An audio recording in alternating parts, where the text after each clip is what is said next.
Hallelujah. जे आनंदी आहेत त्यांनी जोरात म्हणा हालेलुया. जे खूप आनंदी आहेत आणखीन जोरात म्हणूयात हालेलुया. जे सर्वात जास्त आनंदी आहेत टाळ्या वाजवूयात, प्रभूच्या नावाला धन्यवाद देऊयात. हालेलुया. पवित्र शास्त्र मला सांगतं की जे वर्तन चोख ठेवतात ते लोक धन्य आहेत. हालेलुया. जरा परत म्हणा की जरा हालेलुया. जे आपलं वर्तन चोख ठेवतात ते लोक कसे आहेत? धन्य आहेत, आशीर्वादित आहेत. हालेलुया. म्हणून धार्मिकानं नेहमी आपल्या वर्तनाकडं लक्ष देणं फार गरजेचं आहे. परमेश्वराचं वचन सांगतं, देव म्हणतो की मी बाह्य रूप पाहत नाही, मी अंतःकरण पारखणारा देव आहे. हालेलुया. धार्मिकाच्या वस्तीमध्ये नेहमी आम्ही पाहतो उत्सवाचा शब्द असतो, तारणाचा शब्द असतो. हालेलुया. म्हणून आपल्या प्रत्येक प्रश्नाचं उत्तर काय असेल तर परमेश्वराचं उपकार स्मरण करणं. हालेलुया. देवाचा उपकार स्मरण करा, देवाच्या पवित्र नावाला धन्यवाद द्या, नित्य म्हणत राहा परमेश्वर चांगला आहे आणि त्याची दया सनातन आहे. उत्सवाचा व तारणाचा शब्द धार्मिकाच्या वस्तीत आहे. परमेश्वराचा उजवा हात पराक्रम करतो. हालेलुया. म्हणून जिथं देवाच्या लोकांची वस्ती आहे तिथं रडगाणं नाही, कारण शोकाचे दिवस आता संपलेले आहेत. म्हणजे कुठले दिवस चालू झालेले आहेत? हर्षाचे दिवस चालू झाले आहेत, आनंदाचे दिवस चालू झालेले आहेत. धार्मिकाच्या आयुष्यामध्ये येणारा प्रत्येक दिवस परमेश्वरापासून आहे. देवाचं वचन आम्हाला सांगतं हा दिवस परमेश्वरानं नेमलाय, यात आपण उल्हास व आनंद करूया. देवाच्या सानिध्यामधला आनंद, त्याच्यामधला उत्सव आपण साजरा करूयात. आता स्तवनामध्ये आम्ही स्तुती स्तवनामध्ये आनंद घेतला, आता वचनामध्ये आनंद घेऊयात. हालेलुया. सर्व लोक तयार आहेत का? हालेलुया. 119 स्तोत्राचं पहिलं वचन वाचा. काय लिहिले पहा. धन्य ते जन जे आपले वर्तन चोख ठेवून परमेश्वराच्या शास्त्राप्रमाणे चालतात. परमेश्वराच्या शास्त्राप्रमाणे चालतात. हालेलुया. या ब्रदर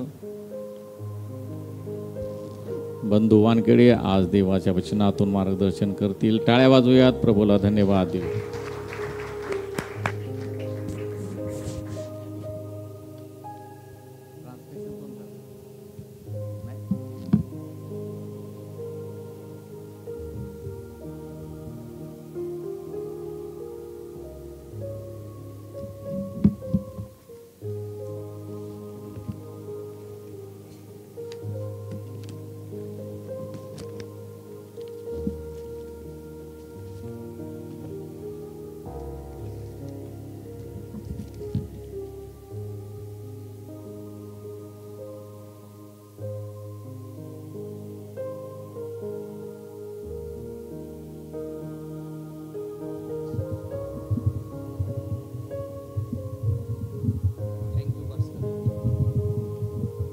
Praise the Lord.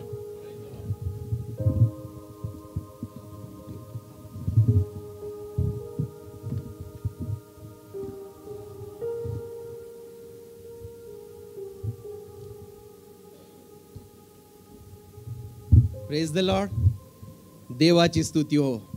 पुन्हा एक वार देवाच्या लोकांमध्ये त्याचा गौरव त्याच्या वचनातून करण्याची संधी आम्हाला मिळत आहे.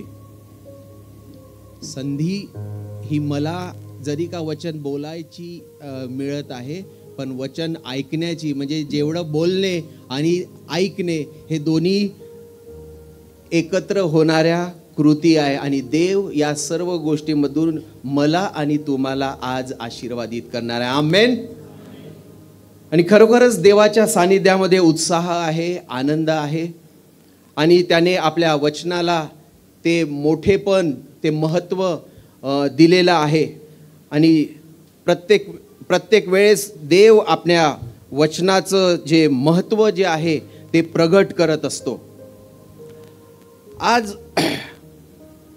आजच्या वचनाचा जो भाग आहे तोही एक जे वचन किंवा जो विषय चाललेला आहे त्याच शृंखलेचा एक भाग आहे किंवा एक कडी आहे असं आपण म्हणू शकतो.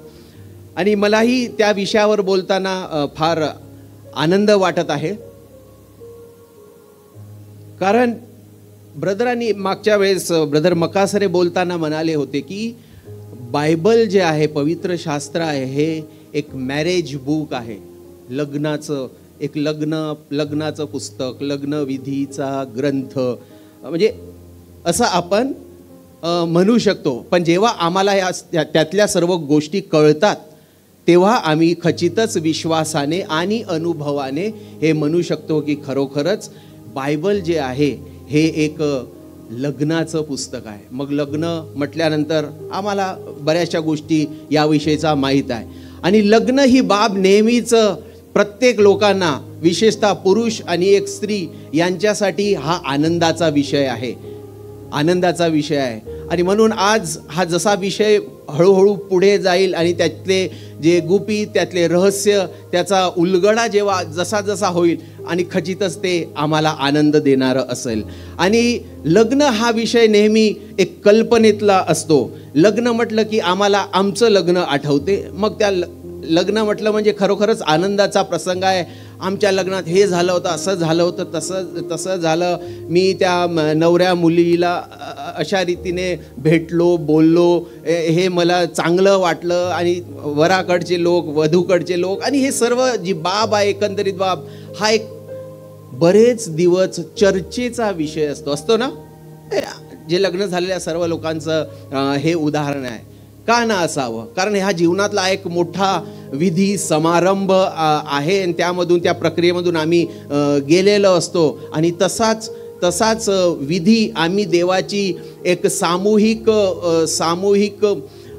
काय म्हणता येईल, सामूहिक कुटुंब म्हणून, सामूहिक कुटुंब म्हणजे जी देवाची मंडळी आहे, म्हणजे तुम्ही आणि मी जे आहेत, जी वधू आहे, त्या वधूचं जे लग्न जे आहे ख्रिस्तासोबत, जो वर आहे त्याच्यासोबत ठरल्या गेलेलं आहे आणि ती वागदत झालेली आहे. आणि आणि त्यांचं लग्न होणार आहे. एक लग्न, आमचं लग्न जे ऑलरेडी झालेलं असतं आणि त्यामध्ये आम्ही जीवन व्यतीत करत असतो, ते आम्हासाठी एक बाब असते. पण ख्रिस्ताचं आणि मंडळीचं लग्न जे आहे एक विश्वासणाऱ्यांसाठी कसं असते, रोज आम्ही जेव्हा चर्चमध्ये येतो तेव्हा त्या लग्नाच्या विषयाची चर्चा होत असते. आणि म्हणून विश्वासणाऱ्यांसाठी हे लग्न जे आहे हे खचितच आनंदाची बाब आहे की नाही. म्हणजे जेव्हा जेव्हा आम्ही देवाच्या चरणाजवळ रविवारी येत असतो किंवा वचनाची भाकर मोडत असतो तेव्हा मंडळी आणि ख्रिस्त, त्यांचा संबंध, त्यांच्यामधलं प्रेम, त्यांच्यामधली अधिक ओळख आणि अजून मंडळी या नात्याने अजून जवळ आम्ही आमच्या जवळ किंवा वल्लभाजवळ जाण्याचा प्रयत्न करत असतो. आम्ही आमच्या शब्दाने त्याच्यावर ते प्रेम व्यक्त करत असतो. आणि आणि आमच्या प्रभूपासनं, आमच्या देवापासनं त्याचं प्रेम आम्हावरचं जे आहे, त्याची दया, त्याचा अनुग्रह आम्ही मिळवून घेत असतो. आणि म्हणून रोज त्या प्रक्रियेतून आम्ही त्या लग्नाच्या प्रक्रियेमधून जात असतो. हे आहे मंडळीसाठी. म्हणून मंडळीसाठी लग्न जो हा विषय आहे, कोकऱ्याचे लग्न किंवा मंडळीचं आणि ख्रिस्ताचं जे लग्न आहे, ही खचितच आनंदाची बाब आहे.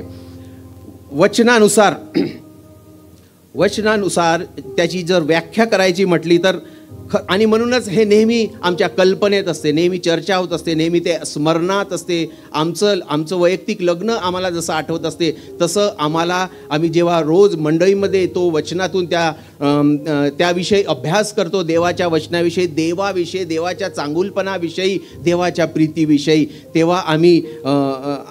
तेव्हा जे आहे त्या अजून प्रत्येक वेळेस त्या लग्नाच्या कल्पनेमध्ये जे आहे आम्ही गढून जातो, तल्लीन होऊन जातो. आणि देवाबद्दलचं, ख्रिस्तावरचं आमचं प्रेम जे आहे अजून वाढत जाते.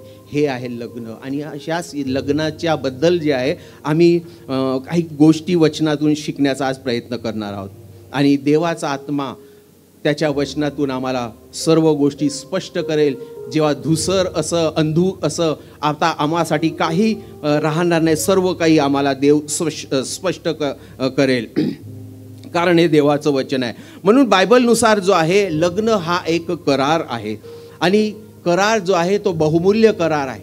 लग्न हा एक बहुमूल्य करार आहे जो देवाद्वारे राबवल्या जातो. लग्न ही एक इन्स्टिट्यूशन किंवा एक संस्था आहे आणि हे देव या संस्थेचं परिचालन करतो. देव याचा व्यवस्थापक आहे. देव त्याचं व्यवस्थापन मॅनेजमेंट करतो. तो जातीने लक्ष घालत असतो की सर्व काही ती गोष्ट व्यवस्थित पाडल्या जात आहे की नाही. देवाचा हात त्याच्यामध्ये असतो, यासाठी की त्याच्यामागे हेतू हा की त्याचं गौरव, देवाचं गौरव, प्रभूचं गौरव त्याद्वारा व्हावं. आणि या लग्नामध्ये सामील जे दोन लोक आहेत, वर आणि वधू जे आहेत, त्यांच्या या लग्नाद्वारा, त्यांच्या या एकत्र येण्याच्या द्वारा, विश्वासाने एकत्र येण्याच्या द्वारा देवाचं गौरव जे आहे हे नित्य होत राहत आणि याची साक्ष अनेकांना, हे जे देवाचं गौरव होत आहे याचे साक्षी अनेक लोक व्हावेत. अनेकांना या लग्नाची चर्चा जी आहे ही कळावी आणि ही त्याकडे आकर्षिल्या जावेत. हा देवाचा त्यामागचा उद्देश आहे आणि अशी लग्नाची व्याख्या जी आहे आम्ही बायबलनुसार करू शकतो. तर हे देवाच्या व्यवस्थापनेचा एक भाग आहे आणि हा बहुमूल्य करार आहे. लग्न हा करार आहे आणि हा जो बहुमूल्य आहे जो देव प्रत्यक्ष राबवत असतो. आणि मग हे लग्न जे आहे, बायबलमधलं लग्न जे हे समजण्यासाठी जे आहे आम्हाला काही गोष्टी जे आहे समजणं गरजेचं आहे. बायबल आम्ही वाचतो, 8,500 जे वचनं आहेत यामधून आम्ही शिकण्याचा प्रयत्न करतो, पण ते आताचे आम्हासाठी आहेत. आम्ही वाचलं की त्याचा अर्थ आम्हाला कळतो, पण जोपर्यंत लग्न हे समजण्यासाठी भूतकाळात जात नाही, त्याच्या मागची, लग्नाच्या मागची पृष्ठभूमी काय आहे हे आम्ही समजून घेण्याचा प्रयत्न करत नाही, तेव्हा या सद्य किंवा वर्तमान परिस्थितीमधल्या लग्नाची जी ग्रॅव्हिटी आहे, त्याचं महत्त्व जे आहे ते आम्हाला कळणार नाही आणि आम्ही ते जाणून घेण्याचा प्रयत्न करूया. म्हणून हे जाणून घेण्यासाठी आम्हाला लग्न काय आहे, ऐतिहासिक लग्न काय आहे, तर यासाठी आम्हाला यहुदी पद्धतीचं जे लग्न काय आहे किंवा कसं असायचं हे थोडक्यात जाणून घेणं गरजेचं होतं. आणि म्हणून ही जी लग्नाची गोष्ट किंवा हे एक प्रेमाची गोष्ट जे आहे हे मी तुम्हाला सांगण्याचा प्रयत्न करत आहे. यहुदी पद्धतीच्या लग्नामध्ये लग्न म्हटल्यानंतर एक वर असायला हवा आणि एक वधू किंवा मुलगी असायला हवी. आणि त्यांच्या या पद्धतीनुसार दोन्ही कुटुंबामधून जेव्हा ती मुलगी आणि तो मुलगा वयातीत व्हायचा किंवा वयात यायचा, तेव्हा घरचे मोठे लोक त्यांचं लग्न करायचं ठरवल्या जायचं. आणि मग लग्नासाठी म्हणून वर पक्षाच्या, वराकडचे लोक किंवा वर स्वतः जो आहे तो पाहायला त्या यहुदी पद्धतीनुसार त्या मुलीच्या घरी, मुलीच्या गावाला, मुलीच्या घरी, त्या कुटुंबामध्ये जायचा. आणि ही त्यांची प्रथम भेट असायची. आणि या भेटीमध्ये त्यांचं जे काही वार्तालाप व्हायचा, एकमेकांना समजून घेण्याबद्दल, दोघांच्या कुटुंबांना समजून घेण्याची जी प्रक्रिया व्हायची आणि ते समजून घ्यायचे डिस्कशन करून. आणि मग ते जे सर्व डिस्कशन जे आहे ते त्याच्यावर ते चिन्हित केल्या जायचं किंवा जसं आपण म्हणतो ना, तो ठराव जो आहे तो डिस्कशन जो आहे मुद्रित केला गेला किंवा तो पास झाला. सर्वानुमती म्हणजे उपस्थित त्या दोघांच्या आणि त्या दोघांच्या कुटुंबाच्या मते ते सर्वांना, त्या दोन्ही पार्ट्यांना ते स्वीकार्य आहे हे याची मंजुरी त्या ठिकाणी झालेली असते. आणि मग त्यानंतर आता स्वीकार्य आहे, ॲक्सेप्टेड आहे याचं प्रतीक म्हणून त्या ठिकाणी वर जो आहे तो एक द्राक्षरसाचा प्याला प्यायचा आणि तो त्या वधूला द्यायचा. आणि हे अपेक्षित होतं की वधूने सुद्धा तो प्यावा. आणि वधू जर ते होणारी मुलगी जी आहे ती जर तो प्याल्यातला द्राक्षारस जर प्यायची, त्याचा अर्थ हा की तिला ते लग्न स्वीकार्य आहे, मान्य आहे. हा त्याचा एक पहिल्या भेटीचा हा अनुभव किंवा अशा रीतीने ती लग्नाची पद्धत असायची. आणि स्वीकार्य असल्यानंतर मग त्यानंतर तो करार त्यांच्यामध्ये झालेला आहे, जो ठराव जो आहे तो स्वीकार्य आहे दोन्ही लोकांना. आणि त्याची एक बाह्य चिन्ह म्हणून त्याचं तो प्याला जो आहे एक्सचेंज करण्यात आला आणि दोघांनी स्वीकार केला आहे. जर स्वीकार नसेल तर ती प्याला उचलून ती पिणार नाही किंवा तो पिणार नाही, म्हणजे त्यांची मंजुरी नाही आहे असा त्याचा अर्थ होत होता. त्यानंतर तो जो वर आहे ही त्यांची पहिली भेट, आणि या पहिल्या भेटीनंतर तो आपल्या गावाला निघून जायचा, आपल्या ठिकाणी आपल्या पित्याच्या घरी निघून जायचा जो भावी वर आहे. आणि त्यानंतर त्या ठिकाणी इकडे वधू आहे, तिकडे वर आहे. आता लग्न ठरलेलं आहे, पण त्या वधूलाही माहीत नाही की लग्न केव्हा होणार आहे, ती वेळ कोणती आहे, कशी आहे. आणि त्या वरालाही माहीत नसते की नेमकं लग्न केव्हा आहे. वाग्दान जो समारंभ झाला, हा जो कराराचं एक्सचेंज झालं तो त्यांचा वाग्दान आहे. पहिली भेट म्हणजे वाग्दान झालेला आहे, पण लग्न केव्हा होणार आहे त्यांना माहीत नसते. लग्न कोणाला माहीत आहे होणार, तर हे दोन्ही पार्ट्या ज्या आहेत त्या आपल्या तयारीमध्ये लागलेल्या आहेत, पण त्या मुख्य दोन लोकांनाच माहीत नाही केव्हा होणार आहे. तर ते माहीत असते त्या वराकडील लोकांना किंवा वराच्या पित्याला. कारण ती तयारी जी आहे त्या लग्नाची तयारी त्या पित्याला करायची असते, आणि मग त्यालाच ही गोष्ट माहीत असते. आणि मग एके दिवशी बराच काळ लोटल्यानंतर यहुदी पद्धतीनुसार 6 महिने ते 1 वर्ष हा मधला काळ जायचा वाग्दानानंतर, आणि मग नंतर त्यांचं लग्न होत असे. म्हणून मधल्या काळानंतर जो तयारीचा काळ आहे त्या काळानंतर एक दिवस अचानक तो पिता सांगायचा की जा आपल्या त्या तुझ्या नववधूला जो आहे तुला आणायचं आहे. आणि मग ही बातमी पित्याकडून वराला मिळाल्यानंतर वर आपल्या सर्व मित्रपक्षांना त्या बँड पार्टीला घेऊन जायचा आणि त्या वधूला घेऊन येण्यासाठी लग्नाच्या ठिकाणी घेऊन येण्यासाठी जायचा. तोपर्यंत जे वराचे वडील आहे इकडे तो मोठा शामियाना, ती मोठी मेजवानी जी होणार आहे लग्नाची मेजवानी, त्याची तयारीमध्ये ते लागलेले असायचे. पिता जो आहे लागलेले असायचे आणि त्याची तयारी झाल्याची कॉन्फिडन्स त्यांना जेव्हा येतो तेव्हा तो वराला सांगतो आणि वर मग तिला घ्यायला जातो. पण तो जो प्रसंग आहे, ती वेळ आहे, ती फार थोडकी असणार असते. आणि जेव्हा हा वर त्या वधूच्या घरामध्ये जातो तेव्हा पूर्वकल्पना काहीच नाही आहे, पण केवळ विश्वास आहे. आणि इकडे जी वधू आहे ती कशी वावरत आहे मधल्या सर्व काळामध्ये, की ती बुरखा पांघरून, त्यांच्याकडे शुभ्र बुरखा असायचा ज्याला वेल रितवेल है ना, ती पांघरून राहायची. ते पवित्रतेचं दर्शक आहे, समर्पणाचं दर्शक आहे. मी त्याच्यासाठी वेगळी केलेली आहे याचं ते प्रतीक आहे. म्हणून ती अशा ठिकाणी वावरत असायची. आणि लग्नाच्या तयारीमध्ये ती स्वतःला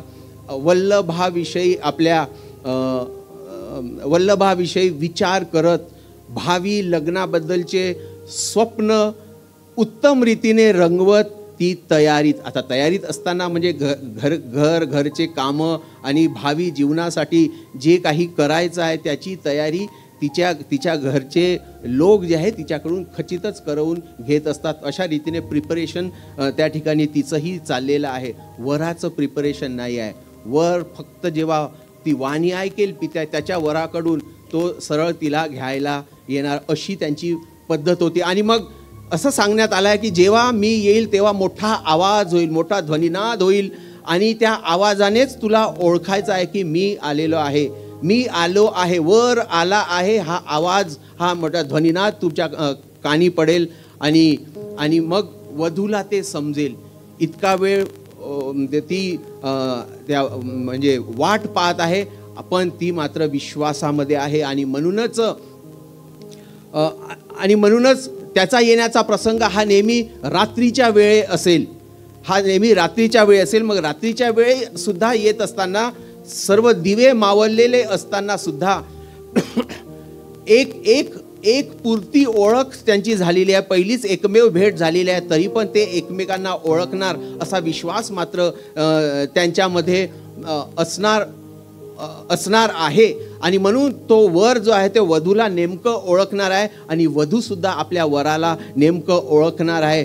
कारण त्याच्या येण्याचं चाहुलेने आणि त्या दरवाजावर जो आहे त्याचा येत असताना जो ध्वनिनाद होणार आहे, केवळ त्या विश्वासाने ती ओळखणार आहे. आणि मग तो अशा रीतीने आपल्या सर्व मित्रांना घेऊन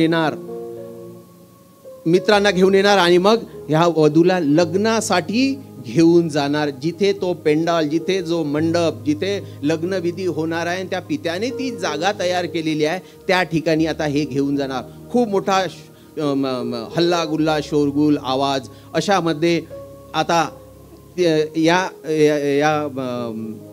कन्येला, गर्लला किंवा आणि तिच्यासोबत तिच्या सर्व मैत्रिणी किंवा कामकरी, नौकर, चाकर जे कोणी असतील किंवा त्या वधूचे आई वडील ज्या कोणाला तिच्यासोबत जायला परवानगी देतात, अशा सर्व लोकांना घेऊन ती जी वधू आहे, होणारी वधू, भावी वधू, त्या आपल्या होणाऱ्या वरासोबत जात असते यहुदी पद्धतीनुसार. आणि मग गेल्यानंतर तिथं त्यांचं लग्न होत असते. तो मंडप तयार करण्यात आलेला आहे आणि मग हा वर जो आहे त्या वधूला घेऊन आतमध्ये जातो.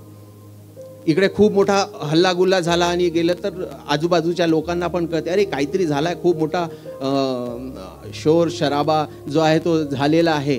मग या लोकांना पण, बाहेरच्या लोकांना पण कुतूहल वाटत असते, अरे आत्ता आम्हासोबत असणारी ती जी वधू आहे किंवा ती स्त्री आहे आमची शेजारीण, आत्ता दिसत नाही, कुठे गेली तर ती तर आपल्या वरासोबत निघून गेलेली असते. आणि मग हे मागे जे हे लोक असे डिस्कशन किंवा ते सर्व वार्तालाप सुरू असते, पण ती तर आपल्या त्या मंडपामध्ये आता लग्नाची विधी सुरू होणार आहे आणि तिथं ती आहे. आणि त्या पद्धतीनुसार त्याचे जे वरासोबतचे जे सगळे संबंधी किंवा त्याचे जे मित्र आहेत, त्याचे विशेष लोक जे आहेत, त्या मंडपाच्या बाहेर काही असायचे, त्या मंडपाच्या दाराबाहेर, आणि दार लावलेलं असायचं आणि आतमध्ये आता लग्नविधीचा सोहळा, मेजवानी सुरू असायची. आणि अशा रीतीने आतमध्ये लग्न व्हायचं. त्या अगोदर जेव्हा तो वर हिला घ्यायला हिच्या घरात येता मोठा आवाज जेव्हा होत आहे, तेव्हा ती तक्षणी काय करते, ती ओळखते विश्वासाने की माझा वल्लभ किंवा माझा वर आलेला आहे, मला त्याच्यासोबत जायचं आहे. तेव्हा त्या अगोदर त्यांच्या पद्धतीनुसार ती आंघोळ करायची आणि ती नंतर त्याच्यासोबत सजून नटून म्हणजे तयार होऊन ती जायची, आंघोळ करायची आणि ती जायची. ही पण एक रिच्युअल्स किंवा एक पद्धत त्यांच्यामध्ये असायची. आणि मग तिकडे गेल्यावर लग्नविधीला सुरू होण्याच्या अगोदर त्यांच्यामध्ये पुन्हा एक जो तो याचा प्याला जो आहे द्राक्षारसाचा प्याला जो आहे एक्सचेंज केला जात असतो.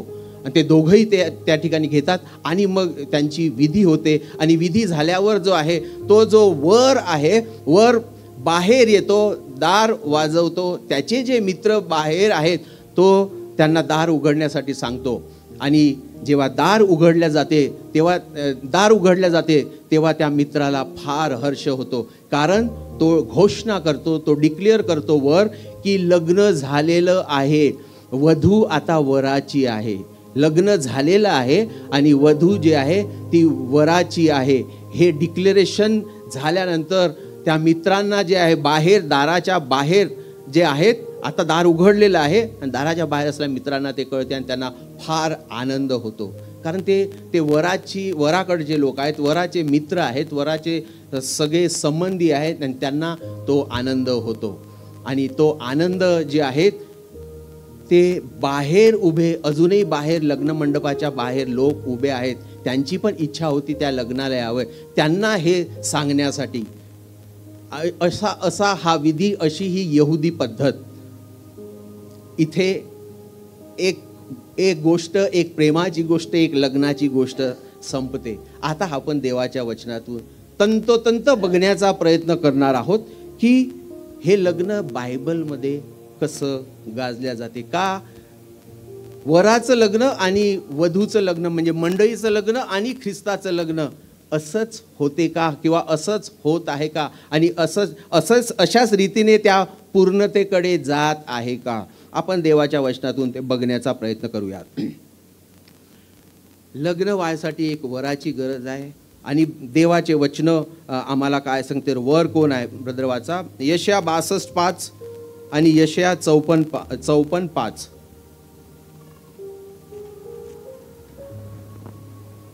कारण तरुण जसा कुमारीशी विवाह करतो तशी तुझी मुले तुझशी विवाह करतील.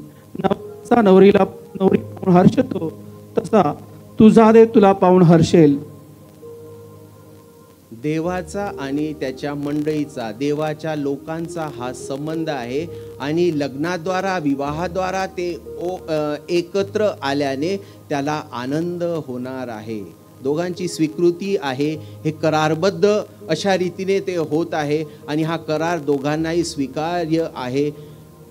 हे कराराचं प्रतीक हे वचन आहे. आणि नवरा कोण आहे? तर देव आणि त्याच्या मंडळीतला हा संबंध वधू आणि वर असा आम्हाला बघायला मिळतं. 54:5. कारण तुझा पती आहे, सेनाधीश परमेश्वर हे त्याचे नाम. इस्रायलाचा पवित्र प्रभू तुझा उद्धारकर्ता आहे, त्याला सर्व पृथ्वीचा देव म्हणतात. तुझा पती आहे. वचन स्पष्ट आहे. इर्म्या 2:2 आणि कोणीतरी होशे 2:19-20 काढा.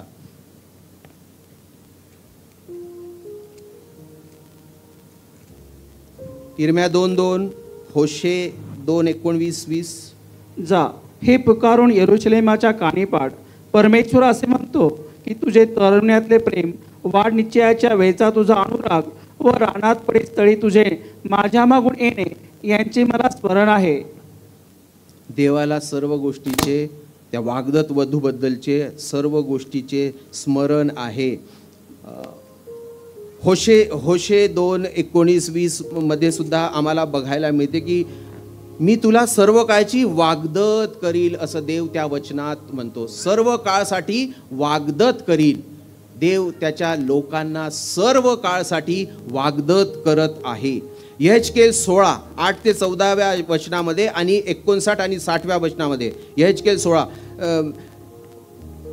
देवाने वधूला या लग्नासाठी कशा रीतीने शृंगार तिचा केलेला आहे, कशा रीतीने तिला सजवलेला आहे आणि अशा रीतीने देव जो आहे, हा करार जो आहे, कॉन्ट्रॅक्ट, कोव्हेनंट जो आहे, तो त्या वधूवरांमधला त्या ठिकाणी होताना आम्हाला, लग्नाचा करार त्या ठिकाणी अशा रीतीने होताना आम्हाला बघायला मिळत आहे. वर कोण आहे, वधू कोण आहे, हा या संबंधाद्वारे, हा या कराराद्वारे आम्हाला बघायला मिळत आहे. आणि एक वचन इर्म्या 31:33 स्पष्ट वचन.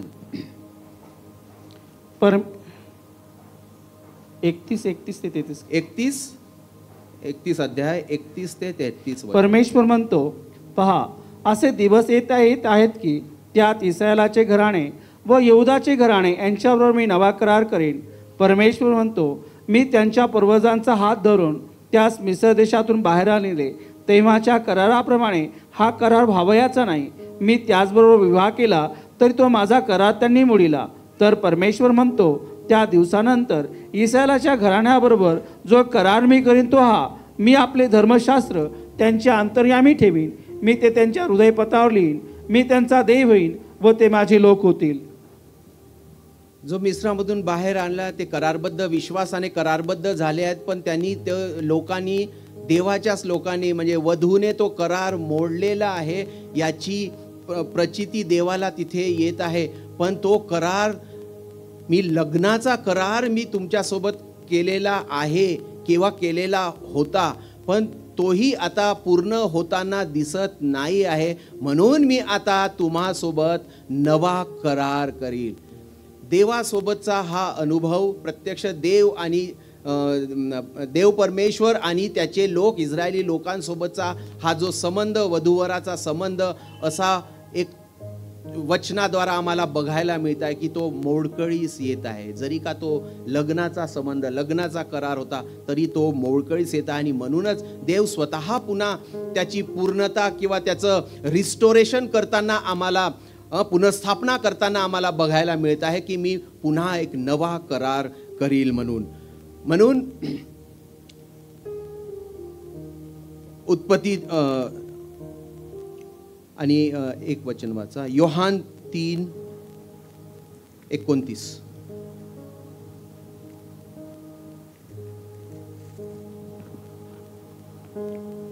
योहान 3. ज्याला वधू आहे तो वर, आणि वराचा मित्र जो उभे राहून त्याचे भाषण ऐकतो त्याला वराच्या शब्दावरून अति आनंद होतो. असा हा माझा आनंद पूर्ण झाला आहे. ज्याला वधू आहे असा तो वर. हे संभाषण किंवा हे सर्व वचन योहान, बाप्तिस्मा करणारा योहान आणि येशू जेव्हा त्याचा एक शिष्य त्याला हा सुद्धा तिकडे यार्देनेमध्ये बाप्तिस्मा करत आहे आणि सर्व लोक त्यांच्याकडे जात आहे, या संदर्भाने तिथे येतो. आणि मग त्याचा स्पष्ट उलगडा जो आहे योहान, बाप्तिस्मा करणारा योहान करत आहे आणि ते ख्रिस्ताची महती तो त्या ठिकाणी सांगत आहे. तो वर आहे म्हणून, आणि जिथे वर आहे तिथे वधू असणार आहे, कारण वधू ही वराचीच आहे. आणि तो वर आहे म्हणून त्या ठिकाणी योहान त्याला सांगत आहे. आणि वर त्याला भेटला आणि त्याच्या भेटीमुळे मला आनंद झालेला आहे. ख्रिस्त कोण आहे? तो वर आहे हेही तो सांगत आहे.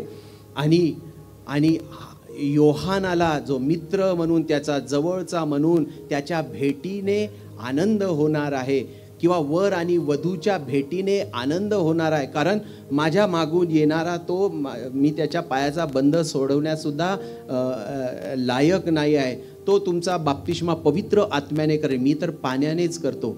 जरी का तो अगोदर ख्रिस्तापूर्वी आलेला होता, पण त्याला माहीत होतं की माझ्यानंतर येणारा तो सर्वश्रेष्ठ आहे, तो महान आहे, तोच प्रत्यक्ष मसीह आहे, तोच वर आहे म्हणून. आणि येशू सुद्धा हे जाहीर करतो आहे की तो वर आहे, मंडळीचा वर तो आहे म्हणून त्या ठिकाणी जाहीर करताना या सर्व वचनातून दिसते. म्हणून वर जो आमचा देव परमेश्वर, वर जो आमचा प्रभू येशू ख्रिस्त, आणि मंडळी जी आहे. आणि वधू कोण आहे? मग वधू कोण आहे? एक वर हवं असतं लग्नासाठी आणि एक वधू हवी असते. जेनेसिस उत्पत्ती 2:24 देवाची जी योजना आहे लग्नाबद्दलची, त्यासाठी त्याने या दोघांचीही निर्मिती केलेली आहे. आम्हाला एदेन बागेतला तो प्रसंग माहीत आहे, जिथे देवाने आदामाला घडवलं, निर्माण केलं आणि त्यानंतर त्याला सहयोगी अशी एक सहचारिणी म्हणून त्याला देण्यात आली होती, जिला हवा म्हणण्यात आली. तर कुटुंबाची स्थापना त्या ठिकाणी होताना दिसत आहे. तर लग्नाची जी सुरुवात आहे हे कुटुंबामध्ये होताना आम्हाला दिसत आहे. आणि मंडळी सुद्धा हे जे आहे देवाचं एक सामूहिक कुटुंब आहे. मंडळी हे देवाचं सामूहिक कुटुंब आहे.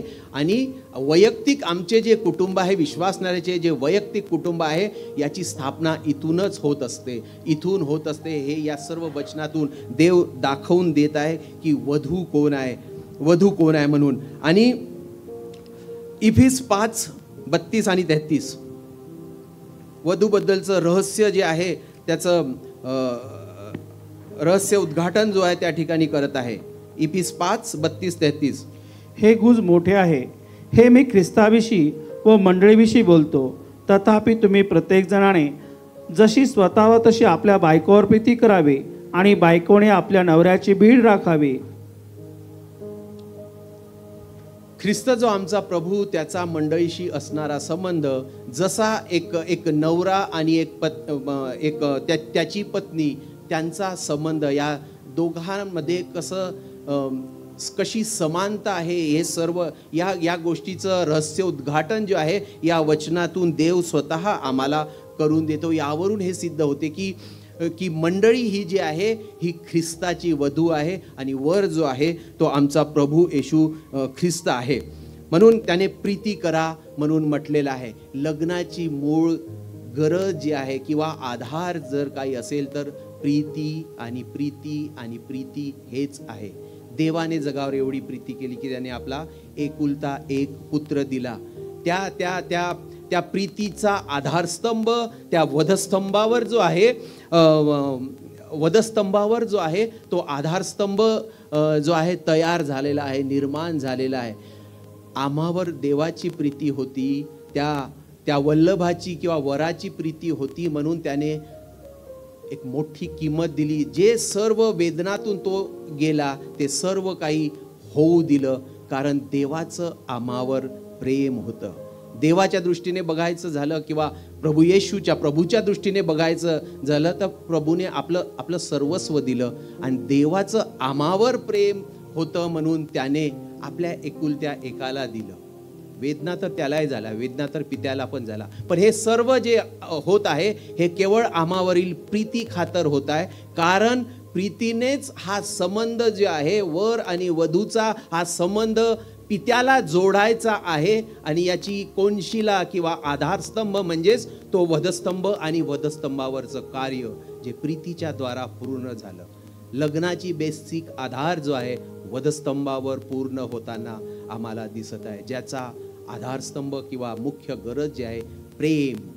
लग्न आता या दोघांचा संबंध रहस्य आहे म्हणून सांगण्यात येत आहे आणि हे प्रीतीने पूर्ण करावं. ख्रिस्त आणि मंडळी आणि एक कुटुंबामधली पती आणि पत्नी प्रीतीचा संबंध असावा. ह्या वचनाद्वारे हा संबंध वधूसोबतचा संबंध आहे तो दाखवत आहे.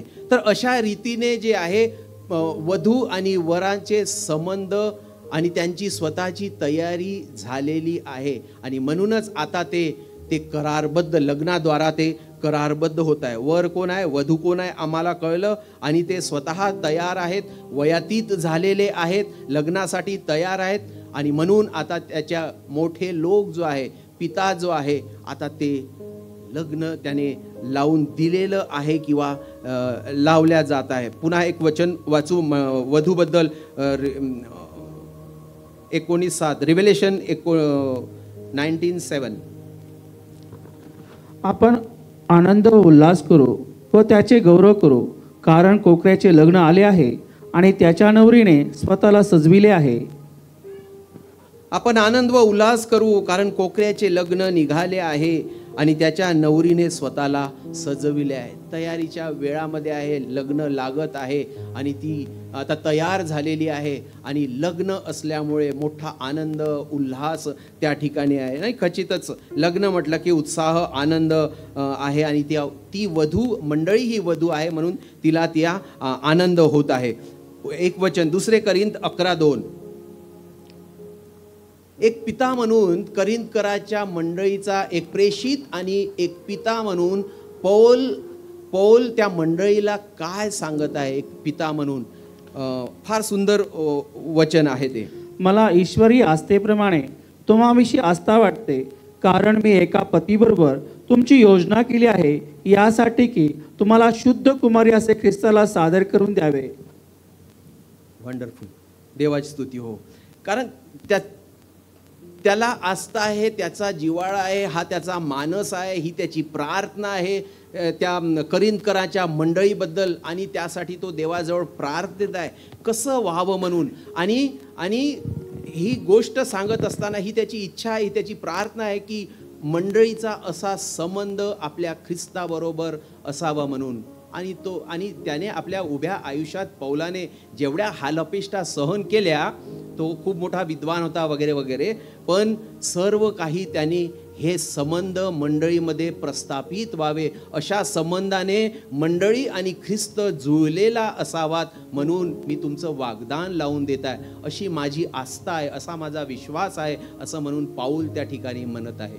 एका पित्याच्या हृदयाप्रमाणे त्याचं हृदय उद्गत होताना आम्हाला दिसते. आम्ही समजू शकतो त्याच्या मनातले भाव. असे मंडळीबद्दलचे भाव त्या पौलाचे आहे. आणि हाच संबंध जो आहे, हा लग्नाचा जो संबंध, हा अशा रीतीने आहे, अशा रीतीने गांभीर्याचा आहे. हे सर्व या वचनातून आम्हाला बघायला मिळते किंवा शिकायला मिळते. नाव आता जे आपण त्या ज्यू पद्धतीनुसार जे काही ती प्रेमाची कथा किंवा लग्नाची कथा ऐकली त्यानुसार ते करारबद्ध होत आहेत. वर वधू कोण आहेत ते निवडल्या गेलेले आहेत, कोण आहे हे माहीत आहे. आता ते दोघे जवळ येत आहेत, त्यांची पहिली भेट होत आहे आणि भेटीनंतर ते करारबद्ध होत आहेत. ठरल्यानंतर करार होत असतो. प्रभू येशू ख्रिस्ताने वधस्तंभावर आपलं बलिदान देऊन ती सर्व किंमत जी आहे ती मोजली आहे. आपल्या बलिदानाद्वारे ती किंमत जी आहे मोजलेली आहे. असाच एक बयाना किंवा विसार किंवा किंमत जी आहे वधूची किंमत जी आहे त्या ज्यू पद्धतीनुसार द्यायची असायची. ठरल्यानंतर करार झाला, हो झालं, स्वीकृती झाली, त्यानंतर वधूची किंमत, वधूबद्दलचा जो बयाना विसारा किंवा रक्कम आहे तिचं मोल जे आहे ते देण्यात यायचं. आणि त्याचा पण ठराव त्या विधी पद्धतीमध्ये असायचा. म्हणजे वधूसाठी मोल देण्यात यायचं त्या पद्धतीनुसार. आणि हे मोल जे आहे वचनानुसार आम्हाला सुद्धा बघायला मिळते. जेव्हा आम्ही उत्पत्ती 24:53 वाचतो तेव्हा सेवक जो अब्राहमाने पाठवलेला सेवक जो त्या ठिकाणी जातो आणि रिबेकाच्या लग्नासाठी आपल्या धन्यासाठी रिबेकाला घेऊन येणार असतो. तर तेव्हा त्यांचा करारबद्ध झाल्यानंतर सर्व बोलणी झाल्यानंतर ते वचनामध्ये लिहिलेलं आहे 24:53 नुसार सोने, रुपे, कपडे, प्राणी आणि बऱ्याच काही गोष्टी तिला देण्यात आलेला. हा तिचा विसार आहे. त्याचं मूल्य आहे, वधूचं मूल्य, विसारा, बयानाची रक्कम जी आहे, आगाऊ अग्रिम रक्कम जी आहे ते देण्यात येत असायची, ती देण्यात आली. यहोशुआनुसार कालेबाला आपल्या मुलीसाठी अक्सा नावाच्या मुलीसाठी जेव्हा वर शोधायचा होता तर त्याने काय अट ठेवलेली आहे की जो किर्यात सेईरला विजय करेल, किर्यात सेईर हा गड, हा प्रांत जो कोणी काबीज करेल त्याला मी माझी मुलगी जी आहे अक्सा देईल. लग्नासाठी ही अट आहे. हे त्याचं मूल्य आहे. जर अक्सासोबत लग्न करायचं आहे तर कालेबाने अट ठेवली आहे की हा प्रदेश काबीज करून जो आणेल त्याला ती देण्यात येणार. बरेचसे वचन आहे. पहिले शमूएल 18च्या नुसार दाविदाला रेचल कशामुळे मिळालेली आहे. कंडिशन शौलाने ठेवलेली आहे की त्या पलिष्टी लोकांची, विरोधकांची 100 पलिष्ट्यांची अग्रतत्वा जो कोणी कापून आणेल, जर दावीद तू कापून आणशील तर तुला ती रेचल मिळणार. स्पष्ट अटी आहेत. आणि हे असं मिळाल्यानंतर त्यांचं लग्न लावून देण्यात. पण लग्न होण्यापूर्वी तो बयान, ती किंमत, त्या वधूची किंमत जी आहे, वधूचं मूल्य जे आहे ते ठरल्या जायचं आणि ते त्या वराला द्यावं लागायचं किंवा पूर्ण करावं लागायचं, तेव्हाच लग्न होणार असं. हे बायबलमध्ये आता आपण वाचत आहोत एक गोष्टी. उत्पत्ती 29:16-18 मध्ये याकोबाला सुद्धा लाबानाकडून ती जर रेचल मिळायची असेल तर 7 वर्ष त्याच्याकडे त्याने नोकरी चाकरी केलेली आणि 7 वर्षानंतर मग त्याचं लग्न जे आहे तिच्याशी लावून देण्यात आलेलं आहे.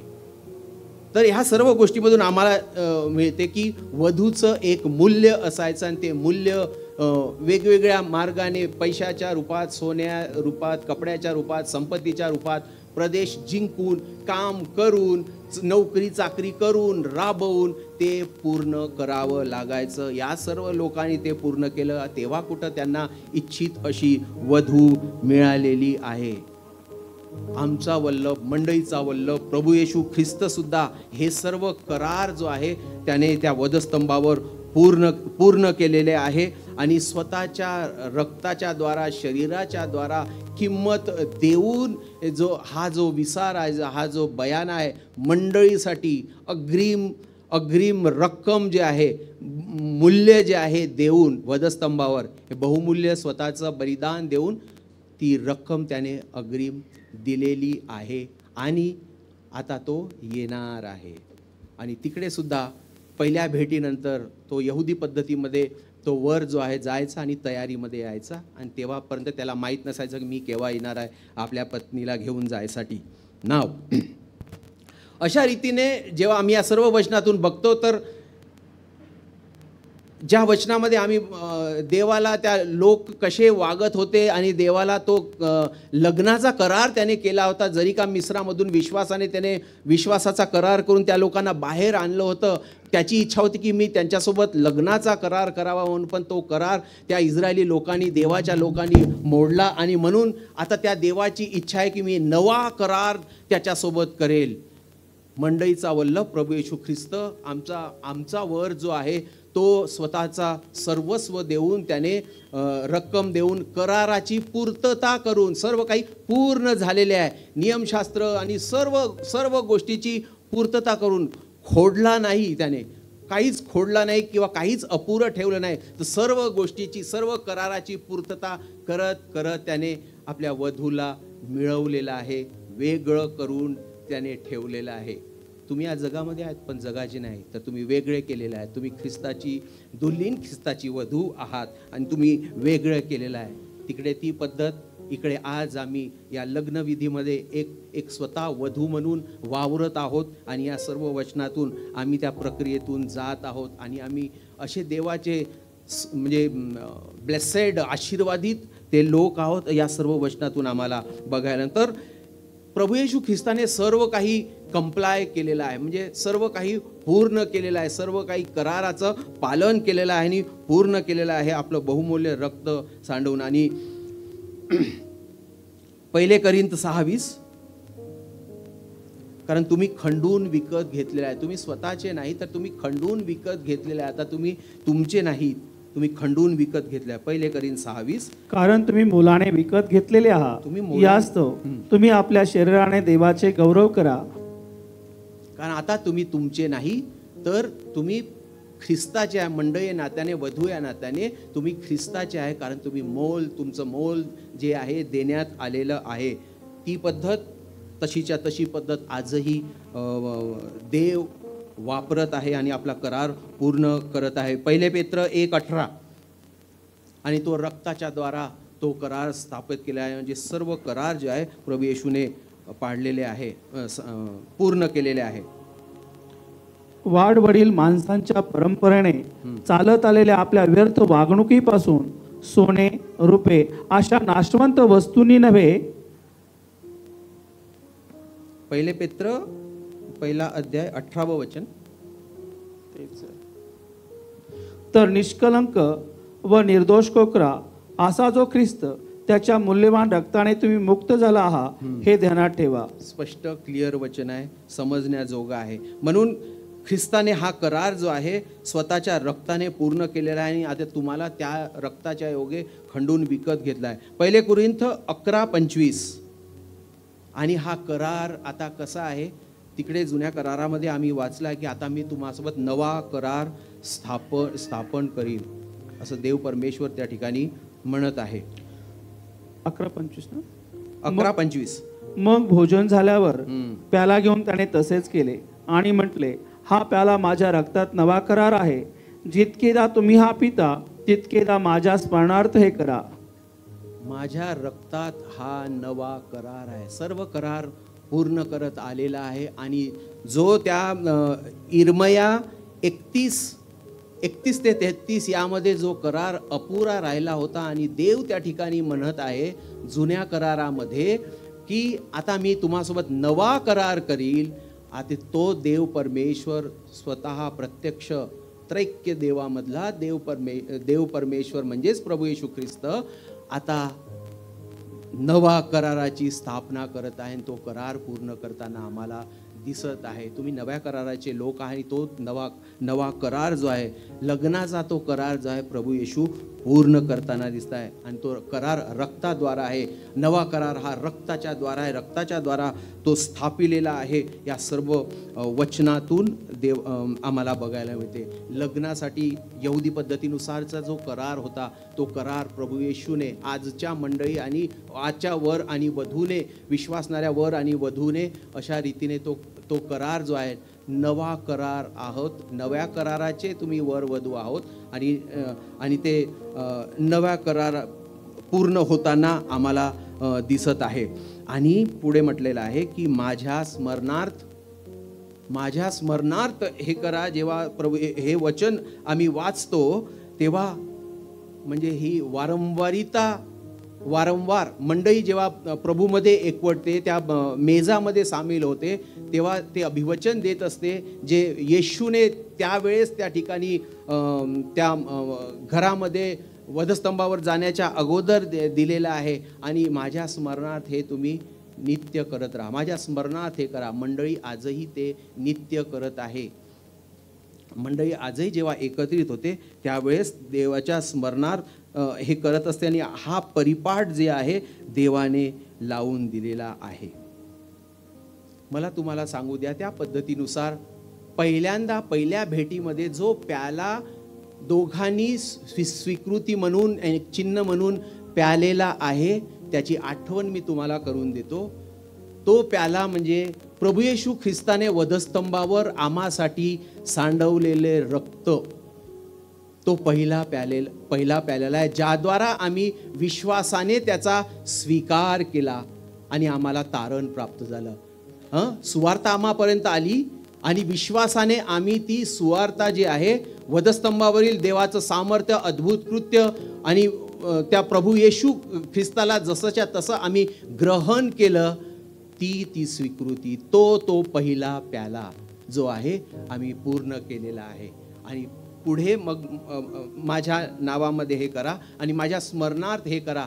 आणि दुसरा प्याला अजून बाकी आहे. आणि दुसरा प्याला म्हणजे लग्नविधीच्या अगोदर वर वधू जे घेत असतात, म्हणजे अगदी लग्नाच्या आधी जो प्याला पुन्हा ते घेत असतात, ते तेव्हाचं प्रतीक आहे. जे मंडळी आज ख्रिस्ताच्या नावामध्ये तो प्याला, त्या रक्ताची आठवण पुन्हा आणि पुन्हा घेऊन स्वतःला तयार करत आहे, स्वतःला डाग आणि सुरकुत्या विरहित करत आहे, स्वतःला निर्दोष निष्कलंक करत आहे आणि आपल्या वरासाठी स्वतःला तयार ठेवत आहे, स्वीकृतीसाठी तयार करत आहे. हा दुसरा प्याला आहे. आमचं जे प्रभुभोजन आहे, माझ्या स्मरणार्थ हे करा, हा प्याला अजूनही मंडळी पीत आहे, कारण अजून लग्न झालेलं नाही. अजून आमचा वागदत त्याच्याशी झालेला आहे, पण आमच्या ख्रिस्तासोबत, आमच्या वरासोबत आम्हा मंडळीचं लग्न अजून झालेलं नाही. तोपर्यंत आम्ही पोचायचं, आम्ही त्या प्रक्रियेमध्ये आम्ही वाट पाहत आहोत, आम्ही वाट पाहण्याच्या दशेमध्ये आहोत. आणि आम्हाला ह्या सर्व गोष्टी आता करायच्या, या सर्व गोष्टीतून आम्ही जात आहोत. तर आम्हाला हे कळतं की पहिला प्याला आणि द्राक्षाचा आणि दुसरा प्याला जे काय आहे, तर दुसरा प्याला म्हणजे त्या लग्नापर्यंत, ॲक्च्युअल लग्न होईपर्यंत आम्हाला स्वतःला तयार करत आहे. म्हणून देवाच्या सर्व वचनामध्ये जो प्रभूशी जडला आहे तो व ते एक आहेत. आणि तो प्याला जे आहे वधू म्हणजे मंडळी आणि ही घेत आहेत. माझे रक्त हे खरे पेय आहेत आणि माझे शरीर हे खरे खाद्य आहे, असं देव त्याच्या वचनामध्ये म्हणतो. आणि अशा रीतीने मेजामध्ये सम्मिलित होत, अशा रीतीने खाऊन आणि पिऊन मंडळी जी आहे, वधू जी आहे, स्वतःला तयार करत आहे. मंडळी जे आहे आपलं प्रेम अशा रीतीने एक देह होऊन त्याच्याशी व्यक्त होत आहे, सम्मिलित होत आहे, म्हणजे ख्रिस्ताशी संयुक्त होत आहे. त्यांनी सांगितलेला करार पाळत आहे, एक होत आहे. तो प्याला त्याने पण घेतलेला असतो आणि तो प्याला आपण मंडळी पण घेते, वधू म्हणून मंडळी पण घेते. आम्ही एक होत आहोत. संयुक्तीकरणाचं ते दर्शक आहे. आम्ही एक होणार आहोत. जे उत्पत्तीमध्ये सांगण्यात आलं ते आपल्या मातापित्यापासून ते दूर राहतील, लग्न आणि तो आपल्या बायकोला जडलेला असेल आणि आपल्या मातापित्यापासून ते दूर राहतील आणि ते एकदेह होतील. असं त्या कुटुंबाविषयी, असं त्या वर आणि वधूविषयीची जी आहे देवाची योजना आहे, त्या देवाच्या योजनेची पूर्णता होताना आजही आम्हाला दिसत आहे. अशा रीतीने दुसरा प्याला पाहिल्याने आम्ही देवाशी संयुक्त होत आहोत. मार्क 14:25 सुंदर वचन आहे. तयारीचा हा काळ आहे. देव त्याच्या वचनात, मी तुम्हाला खचित सांगतो की मी देवाच्या राज्यात नवा द्राक्षारस पिल त्या दिवसापर्यंत द्राक्षवेलाचा उपज पिणार नाही. देवाचं वचन आहे. येशू त्या ठिकाणी म्हणतो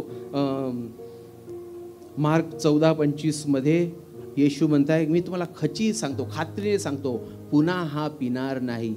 येशूने तो द्राक्षारस पिणे आता तिथून थांबवलेला आहे, कारण तो गेला माझे जाणे अगत्याचे आहे असं तो म्हणत तो त्या ठिकाणी गेला. आणि आता मी नंतरच देवराज्यामध्ये तो मी प्याला किंवा द्राक्षीचा जा उपज आहे तेव्हाच पिणार आहे. ख्रिस्ताने तो प्याला पिणे सोडलं, पण सोडलं नाही तर त्याने आपल्या वधूला दिलाय. जिथून त्याने सोडलं तिथून वधूने हा प्याला पिणे सुरू केलेला आहे. जेव्हा आम्ही एक प्याला वधस्तंभावरचा जेव्हा आम्ही विश्वासाच्या द्वारे प्रभू येशूला ग्रहण करतो, तो एक प्याला, विश्वासाचा प्याला, ग्रहण करण्याचा प्याला, त्याच्याशी जडण्याचा प्याला, दुसरा प्याला म्हणजे मेजाचा प्याला, संयुक्तीकरणाचा प्याला, आणि तो आता मंडळीने प्यायचा आहे. म्हणून मंडळीमध्ये प्रभू भोजन होत असते. साधी गोष्ट नाही, ही लग्नाच्या तयारीचा एक भाग आहे. देवाशी अजूनही आम्ही वाग्दत्त वधू आहोत म्हणून आम्ही त्याच्यासाठी तयार होत आहोत. ख्रिस्ताने तो प्याला पिणे बंद केलेला आहे आणि तो म्हणताय की मी लग्न झाल्यावरच स्वर्गाच्या राज्यात आपल्या वधूसोबत तो प्याला पिईल. आणि ती यहुदी पद्धत तीच होती. लग्नाच्या अगोदर सुद्धा तो प्याला पिऊन मग नंतर मेजवानी त्या ठिकाणी होणार होती. म्हणून लग्नापर्यंत किंवा ख्रिस्ताच्या दुसऱ्या आगमनापर्यंत जे आहेत ही ज्या आमच्या तयारीचा काळ आहे आणि हे तयारी करण्यासाठी हा जो मेज आम्हाला धष्टपुष्ट करण्यासाठी तयार होण्यासाठी आम्हाला देण्यात आलेला आहे. पटकन काही गोष्टी सांगतो. आणि त्या यहुदी लग्नविधीप्रमाणे आता पहिल्या भेटीनंतर तो गेला आहे. दोघांच्या तयाऱ्या सुरू आहेत आपापल्यामध्ये, पण वेळ कोणाला आहेत ते माहीत नाही. तो तिच्या वधूच्या घरातून निघून गेलेला आहे आणि तो येणार आहे. केव्हा येणार आहे वधूला माहीत नाही, वराला स्वतःही माहीत नाही. तर हे कोणाला माहीत आहे? मत्तेई 24 वाचा, मत्तेई 24:36.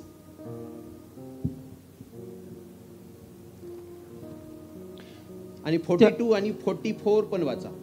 त्या दिवसाविषयी व त्या घटकेविषयी कोणाला ठाऊक नाही, स्वर्गातील दिव्य दूतास नाही, पुत्रालाही नाही, पित्याला मात्र ठाऊक आहे.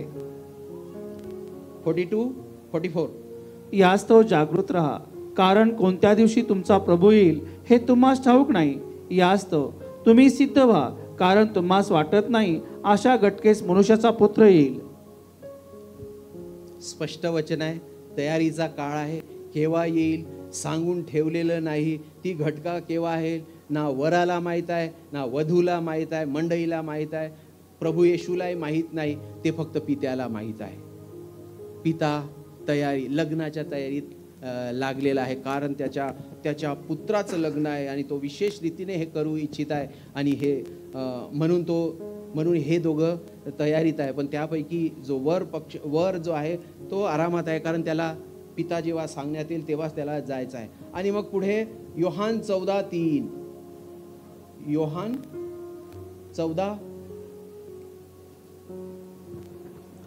आणि मी जाऊन तुम्हासाठी जागा तयार केली, म्हणजे पुन्हा येऊन तुम्हास आपल्याजवळ घेईन, यासाठी की जेथे मी आहे तेथे तुम्हीही असावे. सुंदर वचन, स्पष्ट वचन.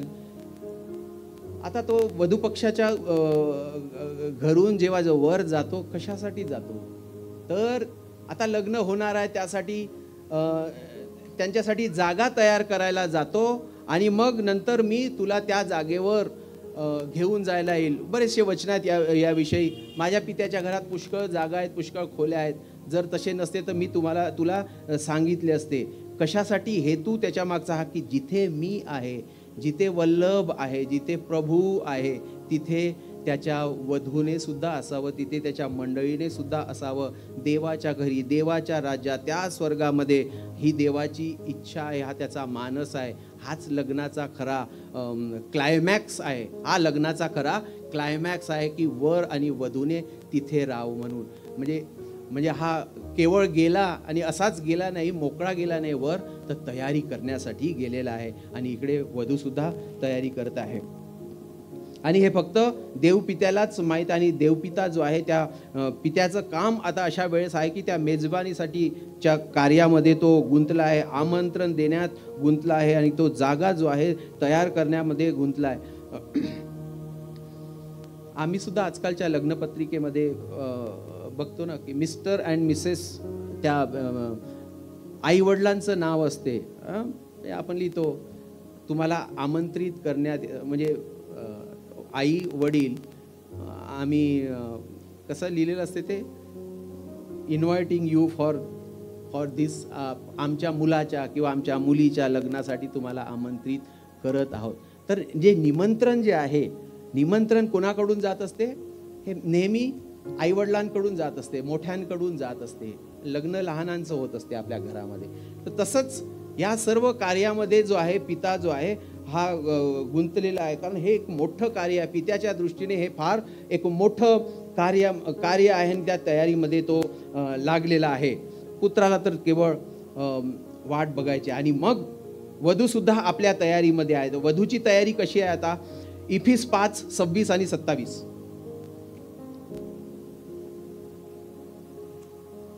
होणाऱ्या पतीच्या किंवा वराच्या अधीनतेमध्ये भावी जीवनामध्ये राहायचं आहे आणि त्याच्यावर प्रेम करत राहायचं आहे. म्हणून वचनरूपी जलस्नानाने स्वच्छ आणि पवित्र अशी ती स्वतःला राखत आहे. स्वतःला गौरवयुक्त त्या वराला सादर व्हावी म्हणून स्वतःला ती तयार करत आहे. डाग आणि सुरकुत्या विरहित अशी पवित्र व निर्दोष असावी म्हणून ती स्वतःला तयार करत आहे.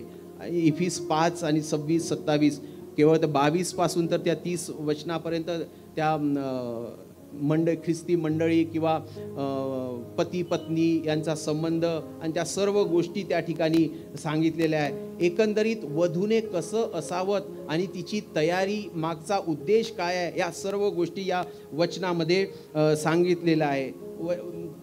त्याचा एक भाग म्हणून ती जी वधू आहे यहुदी पद्धतीमधली, ती वागदत झाल्यानंतर, त्याचा वांगनिश्चय झाल्यानंतर ती रित्वेल घालून असायची जेव्हा तिला बाहेर जायचं. का तर ती शुद्धतेचं, पवित्रतेचं, वेगळं केलेल्या गोष्टीचं ते दर्शक आहे. आता तिला आम्ही जगाचे आहोत पण आम्ही जगामध्ये आहोत पण आम्ही जगाचे नाही आहोत.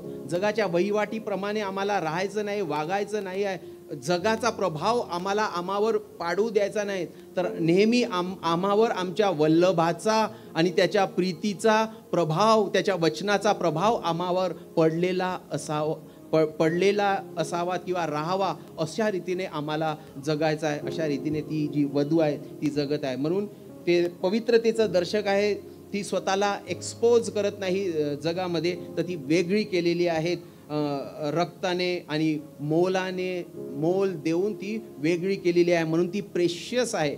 मंडळी जी आहे, वधू जी आहे ती प्रेशियस आहे, कारण मोल देऊन बाजूला केलेली, वेगळी केलेली, खूप मोठं मोल देण्यात आलेलं आहे तिच्यासाठी. म्हणून ती वेगळी केलेली आहे आणि विश्वासाने आणि नीतीने वागणारी ती वधू आहे.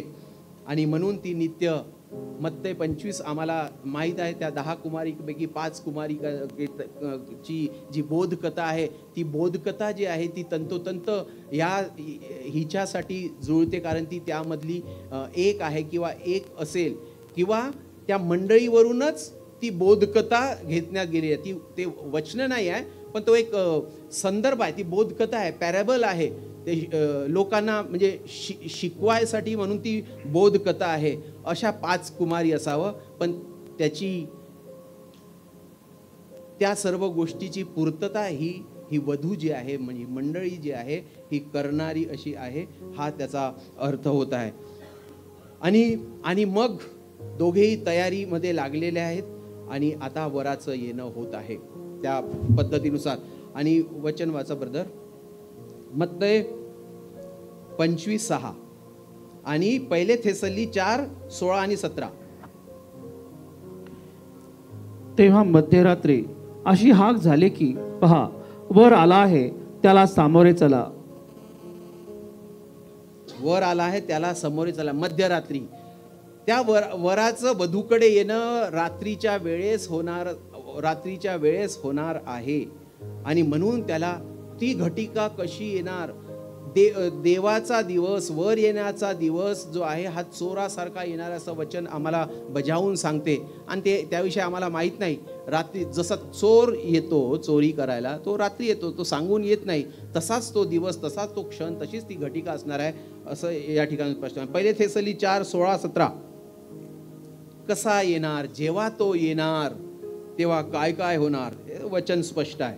कारण प्रभू स्वतः आद्य देवदूताची वाणी व देवाच्या तुतारीचा आज्ञाध्वनी होत असता स्वर्गातून उतरेल आणि ख्रिस्तामध्ये जे मेलेले आहेत ते पहिल्याने उठतील. मग जिवंत उरलेले आपण त्याचबरोबर प्रभूला सामोरे होण्यासाठी मेघारूढ असे अंतराळात घेतले जाऊ आणि तसे सर्वदा प्रभूजवळ राहू.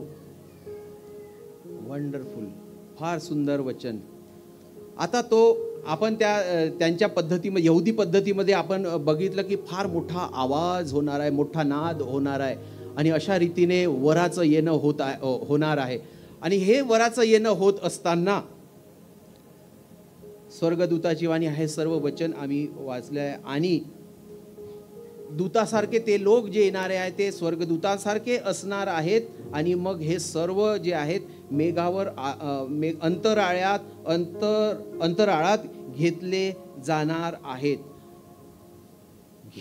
वर जो घेऊन येणार आहे त्या लोकांना, त्या लग्नासाठी बाराती म्हणून, काय म्हणतात त्याला,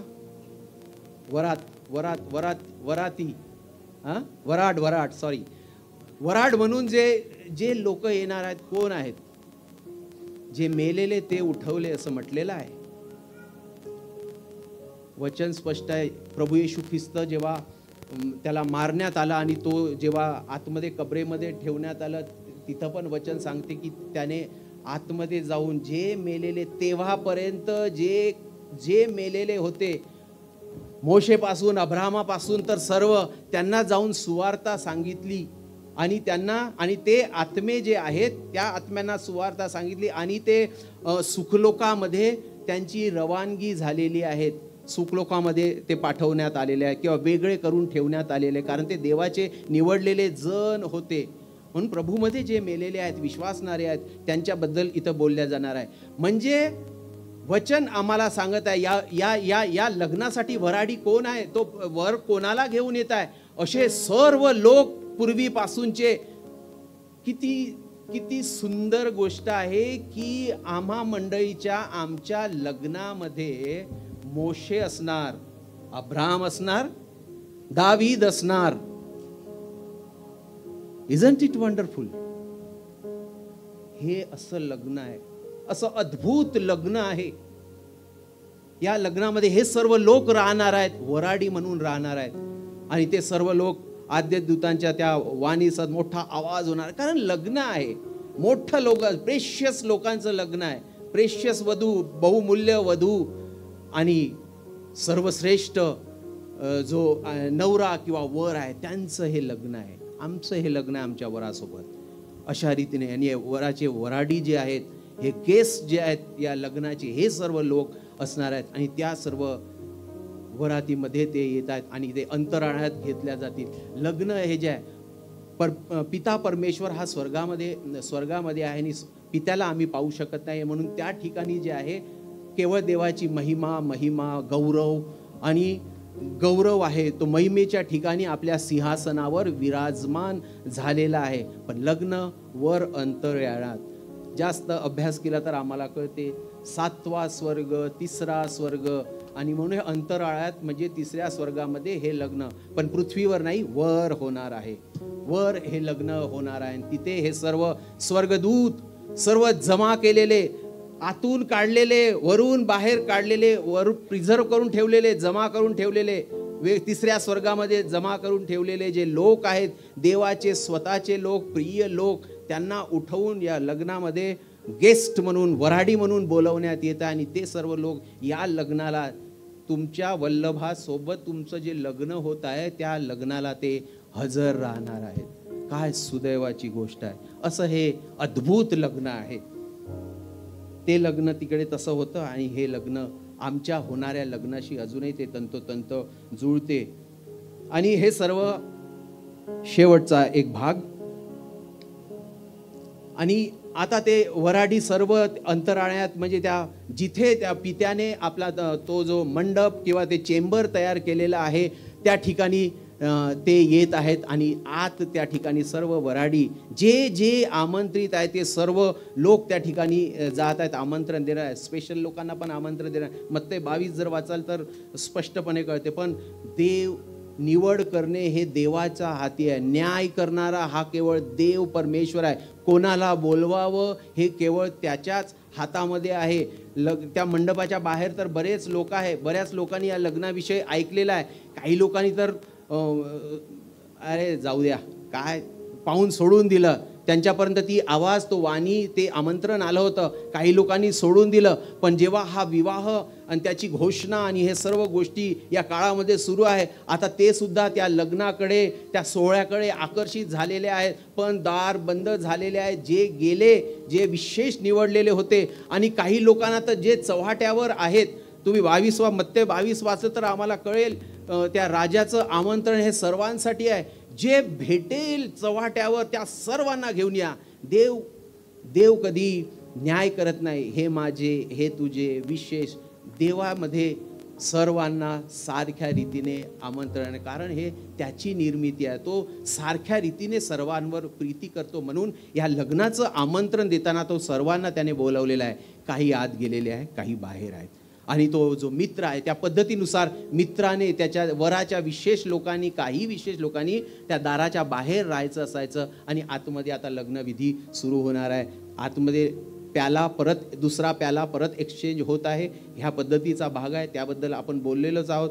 पहिला प्याला, दुसरा प्याला, एक वधस्तंभावरचा आणि एक माझ्या स्मरणार्थ हे करा. आपण मंडईमध्ये आता जो प्याला घेत असतो तो प्याला आहे. आणि आता तो वर बाहेर आहे. पुन्हा एकदा ते वचन वाचू. योहान 3:29. ज्याला वधू आहे तो वर आणि वराचा मित्र जो उभे राहून त्याचे भाषण ऐकतो त्याला वराच्या शब्दावरून अति आनंद होतो. असा हा माझा आनंद पूर्ण झाला आहे.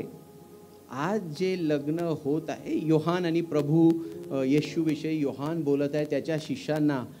जरी का हे त्यांचं शिष्याला सांगत आहे वराबद्दल किंवा ख्रिस्ताबद्दल, पण त्याची पूर्तता या लग्नामध्ये होताना दिसत आहे. वरकरनी जर वाचलं, जरी का ते शुद्धीकरणाच्या बाबतीत जरी का ते वचन त्या ठिकाणी आलं, पण त्याचा मोठा गूढ अर्थ, त्याचा गूढ अर्थ म्हणजे या लग्नाबद्दल वधू तर वराची आहे आणि जिथे वर आहे तिथे वधू ही असणारच आहे. देवपित्याच्या घरामध्ये आहेत, अंतराळ्यात त्यांचं लग्न लागत आहे. तिथे वधू पण आहे आणि वर पण आहे. वराने आपल्या वधूला मोठ्या गाजा वाजासोबत आणलेला आहे. वराडी पण त्या ठिकाणी आहेत, निमंत्रित पण त्या ठिकाणी आहेत. आणि खचितच हा मोठा आनंदाचा प्रसंग आहे. आणि या प्रसंगी त्या विधीनुसार काही बाहेर आहेत अजून, पण ते ख्रिस्ताचे लोक आहेत किंवा त्या वराचे ते लोक आहेत. वराचे ते लोक आहे, वराचे ते शिष्य आहेत, वराचे ते नातेवाईक आहेत. ऑलरेडी देवाची, ख्रिस्ताची लायकी पटवलेले ते लोक आहेत. विशेष करून अजूनही जे बाहेर आहेत त्यांच्यासाठी ठेवण्यात आलेले आहेत की लग्न लागलेलं आहे. आणि मग आतमध्ये लग्न लागलं हे वर जेव्हा हे सांगायला येतो तर त्याला मोठा आनंद झालेला त्याला मोठा आनंद तो डिक्लेअर करतो. आता ही वधू जी आहे ही वराची आहे, झाली आहे. आपल्या लग्नामध्ये सुद्धा पाळक वर्ग ती घोषणा करत आहे, आता आजपासून ही याची विधिवत वधू झालेली आहे. हे डिक्लेरेशन त्या ठिकाणी होत असते त्या मेजवानीच्या त्या घरामध्ये. आणि ते दार उघडून तो त्या मित्राला सांगतो आणि त्यामुळे मोठा आनंद होतो. लग्न झालेलं आहे, आम्ही त्याच्याशी वाग्दत झालेलो आहे, आता आम्ही ख्रिस्ताचे झालेलो आहेत, आता आमचा बाप्तिस्मा झालेला आहे, आम्ही ख्रिस्ताशी संयुक्त झालेलो आहेत, आता आम्ही विशेष निवडलेले, वेगळे केलेले, देवाचे निजजन झालेलो आहोत. ही आनंदाची बाब आहे. आणि ही आनंदाची बाब ऐकून जे आहे मंडईतलेच काही लोक, म्हणजे पुन्हा तुम्ही आम्ही लोक, जे वरातीमधले काही विशेष लोक होते ज्यांना माहीत आहे सर्व काही गोष्टी, त्यांना हा आनंद होत आहे. यासाठी आनंद होत आहे की की तयारी त्यांनी केलेली आहे. देवाच्या चांगुलपणाचा अनुभव, लग्नाचा अनुभव त्यांनी जरी का बाहेर आहे, पण त्यांनी तो घेतलेला आहे. ख्रिस्ताच्या जवळीकतेचा अनुभव त्यांनी घेतलेला आहे आणि तोच अनुभव जे आहे त्या जगातल्या लोकांना, ज्यांना अजून ख्रिस्ताचा अनुभव आलेला नाही, त्यांना तो शेअर करायचा आहे. आणि म्हणून या गोष्टीसाठी त्यांची निवड झालेली आहे. आम्ही सुद्धा मेजाच्या कराराद्वारे त्याच्याशी सम्मिलित झालेलो आहेत आणि करार करता आणि त्या मेजामध्ये सामील होताना आम्ही करारबद्ध होत असतो. तो करारच आहे, करारबद्ध होत असतो यासाठी की तुम्ही जा, साऱ्या सृष्टीला सुवार्तेची घोषणा करा. जे त्या मंडपाच्या बाहेर आहेत तिथं पण आमचाच रोल आहे. आम्ही मंडळी जी आहे त्यांना जे आहे हे काम करत राहायचं आहे, कारण निवड ही देवाची आहे. देव न्याय करणारा पण आहे. जे लोक त्या लग्नामध्ये जे आहेत, लग्नाच्या पोशाखा विना आहेत, त्यांना तिथून बाहेर काढण्यात आलं असं वचन आम्हाला सांगते. पण अजूनही देव दयाळू आहे. बाहेर जे लोक अजूनही मोठ्या उत्साहाने, लेट विश्वासाने त्या ठिकाणी आलेले आहेत, देव अजून वाट बघत आहे. कारण आमचा देव धीराचा आहे आणि निवड ही त्याच्या हातामध्ये आहे. त्याने त्याच्या राज्यामध्ये सम्मिलित व्हावं ही देवाची इच्छा आहे आणि या कराराद्वारा देव हे काम आम्हाला देत आहे. आतमध्ये सुद्धा वधू म्हणून आम्ही वरासोबत आहोत, पण बाहेरही आम्ही आहोत. तोपर्यंत बाहेर आम्ही आहोत, लग्न अजून लागायचं आहे. म्हणून वधू म्हणून आमची ही जबाबदारी सुद्धा आहे की आम्ही जाऊन साऱ्या सृष्टीला घोषणा करावी. अजूनही जे अंधकारामध्ये, अजूनही जे अविश्वासामध्ये आहे, जे लेचे पेचे आहेत, त्यांना त्या मेंढवाळ्यामध्ये आणावं, त्यांना त्या मंडपामध्ये आणावं, त्यांना त्या मेजवानीमध्ये सम्मिलित करावं ही देवाची इच्छा आहे. आणि याचीच पूर्तता. एक शेवटचं वचन, आत्मा, ते काय वचन आहे? आत्मा आणि वधू ही म्हणते या फुकट प्या. 22 रिव्हेलेशन 22:7 की काय ते.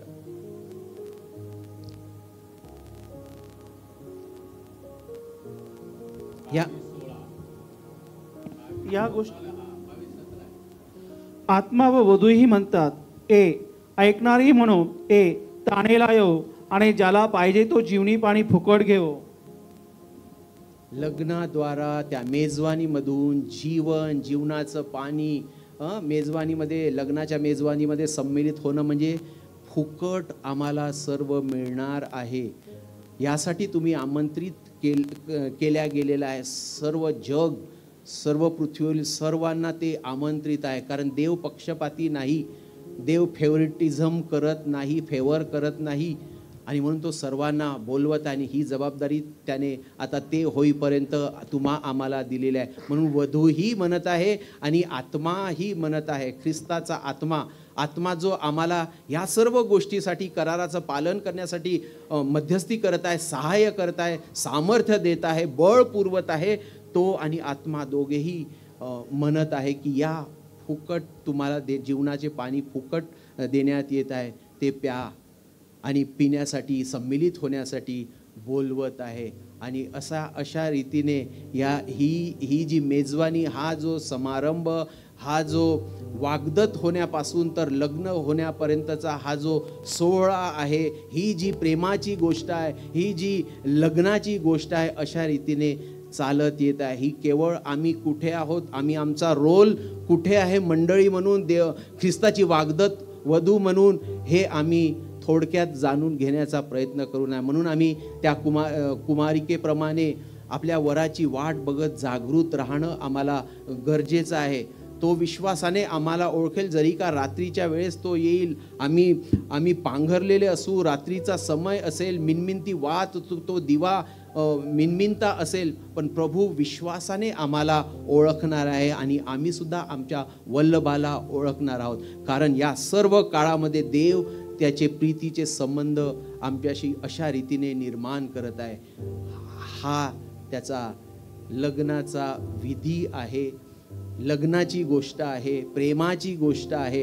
आणि अशा रीतीने देवाने एक मंडळी म्हणून तुम्हाला आणि आम्हाला त्यामध्ये सामील केलेलं आहे. आणि काही जबाबदारी देऊन, करारबद्ध होऊन देव आम्हाला यामध्ये सामील करत आहे. देव करो हे सर्व वचनाद्वारा तुम्हाला आशीर्वाद देतो.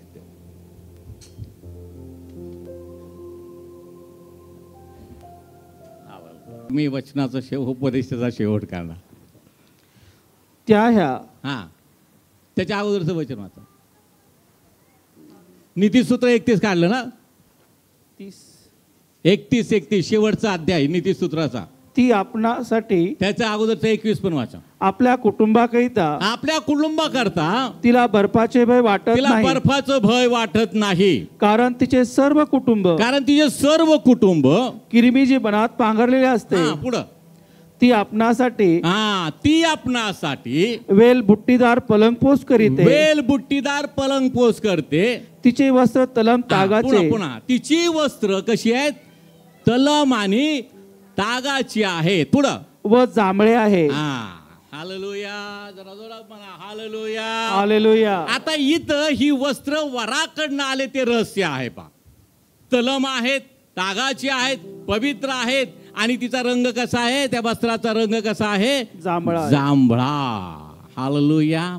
आता जांभळा या रंगाचा अर्थ असा आहे की आम्ही मंडळी त्याची प्रजा आहोत आणि ख्रिस्त आमचा राजा आहे. हालेलुया, जोरात म्हणा हालेलुया. म्हणून ती जांभळी वस्त्र आहेत आणि ती वराकडनं वधूला आलेली आहेत, आणि ते दर्शवतं की आम्ही त्याची वाग्दत्त पत्नी आहोत आणि तो आमचा वर आहे. हालेलुया. तलम आहे, तागाची आहेत, आणि त्याचं रंग आहे जांभळा. आणि ही वस्त्र काय आहेत? नीती कृत्य. म्हणून आपलं वर्तन चोख ठेवा. हालेलुया. पुढे बायबल मला सांगतं, यशायाचा ग्रंथ 61वा अध्याय आणि 10 वचनापासून काय वचन वाचा. मी परमेश्वराच्या ठाई अत्यंत हर्ष पावतो. मी परमेश्वराच्या ठाई अत्यंत काय आहे? हर्ष पावतो. तिथं आम्ही प्रगटीकरणात काय असलं? आनंद आणि उल्हास करूयात. मी परमेश्वराच्या ठाई अत्यंत हर्ष पावतो. पुढं माझ्या देवाच्या ठाई माझा जीव उल्हासतो. माझ्या देवाच्या ठाई माझा जीव काय होतो? उल्हासतो. वधूचा जीव वराठाई उल्हासतो. हालेलुया. आणि सगळ्यात महत्वाची गोष्ट एक लक्षात ठेवा, वधूची तयारी होत असताना, लग्न घाई घरात असताना, वधूची तयारी झाल्यानंतर दिवसभर तिला काय हवंय काय नको, तिची कशी तयारी करायची, काय करायची, या सर्व गोष्टी केल्या जातात. आणि रात्रीच्या जेव्हा एकांत वातावरणामध्ये वधू आपल्या खोलीमध्ये जाते, ती झोपते का हो? झोपते का ती? हो का नाही? ती कोणाशी बोलत असते? आपल्या होणाऱ्या वराशी बोलते. तिला झोप लागत नाही. ती आपल्या वराशी संभाषण करते, त्याच्याबरोबर हितगुज करते, त्याच्याबरोबर बोलते. तिला त्याच्याशिवाय तिला झोप येत नाही. पण आज या ठिकाणं बसलेले तुम्ही त्या मंडळीचं अंग आहात. किती आपल्या एकांत समयामध्ये आपल्या वराशी, आपल्या प्रभूशी, आपल्या राजाशी बोलत आहात.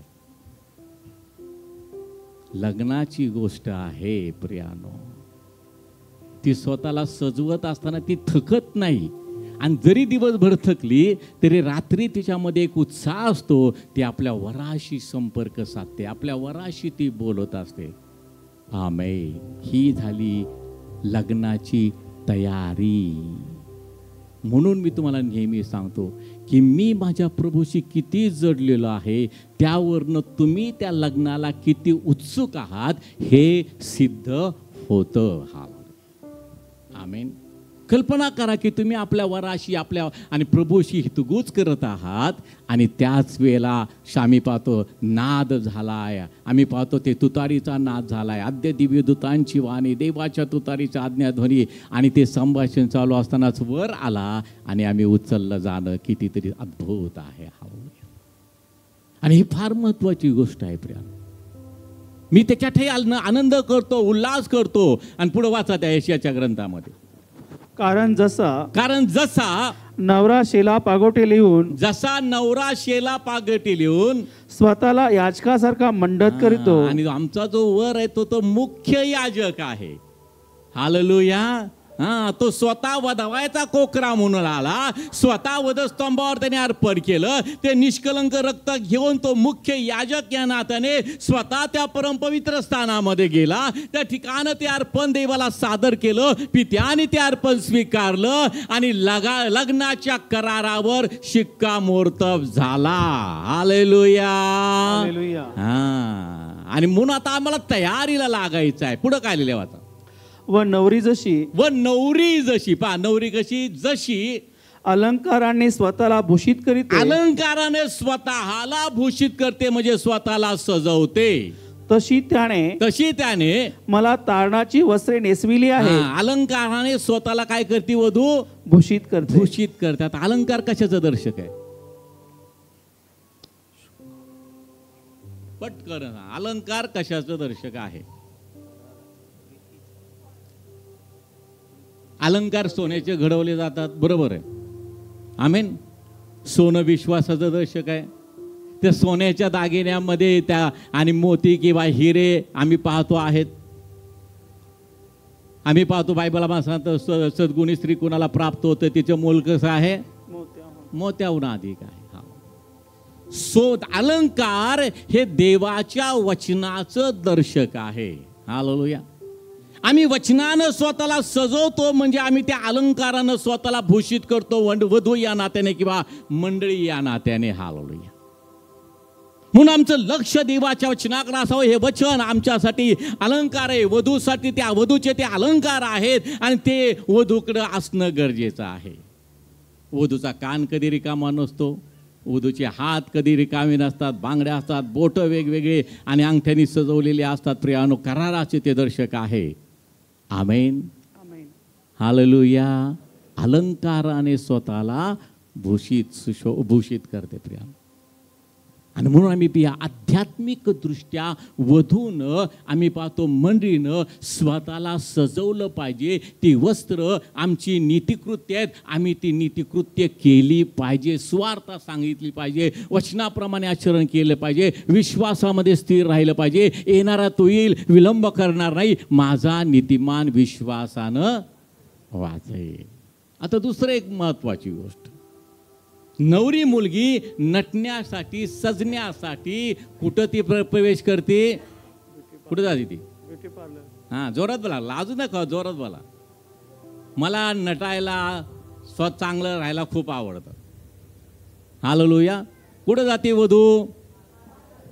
हां, पार्लरमध्ये. कुठलं पार्लर? ब्युटी पार्लर का आईस्क्रीम पार्लर? पार्लर वेगवेगळ्या प्रकारचे असतात. आईस्क्रीम खायला जातो ते पार्लरच असं, नटायला जातो त्याला काय म्हणतात? Beauty parlour. हल्ली जेंट्स पार्लर पण आहेत, लेडीज पार्लर पण आहेत. पार्लरमध्ये जातो. आता वधू सजते, पार्लरमध्ये जाते, तिथे ब्युटिशियन असते, बरोबर का? ती हेअरस्टाईल करते, नखाची बोट आणि कमी असतील तर ती एक्सटेंड करते टेम्पररी लग्नापुरते. त्याला वेगवेगळ्या प्रकारचं पेंट, डिझाईन, मेहंदी, अमुक तमुक, पायामध्ये पैंजण, कानामध्ये काय असतात ते कानाचे झुमके वगैरे जे काही असेल, फेशियल असणं, केसाला वेगवेगळ्या प्रकारचं आणि काय उपचार करणं आणि त्याप्रमाणे स्वतःला सजवणं. ब्युटी पार्लरमध्ये जाते, ती ब्युटिशियन आहे, तिला सजवते. हालेलुया. आता तुमचं हे आहे ब्युटी पार्लर. हालेलुया.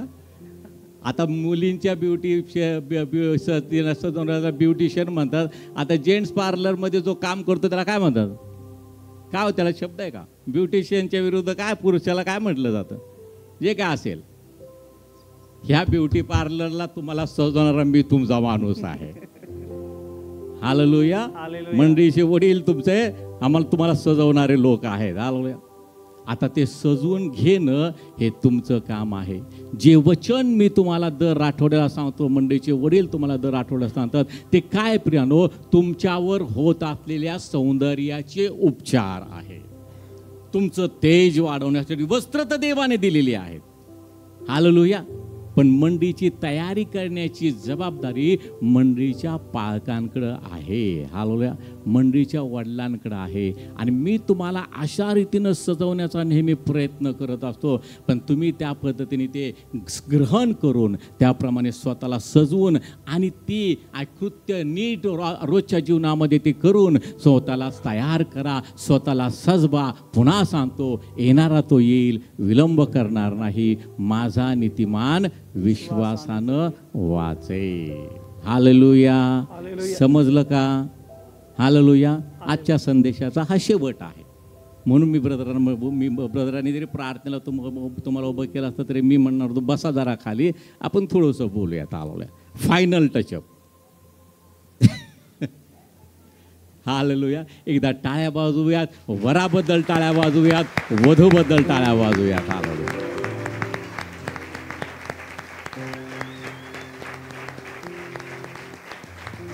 आपल्या जागेवर यास आपण उठून उभं राहूया, टाळ्या वाजवतच उठून उभं राहूयात. हालेलुया.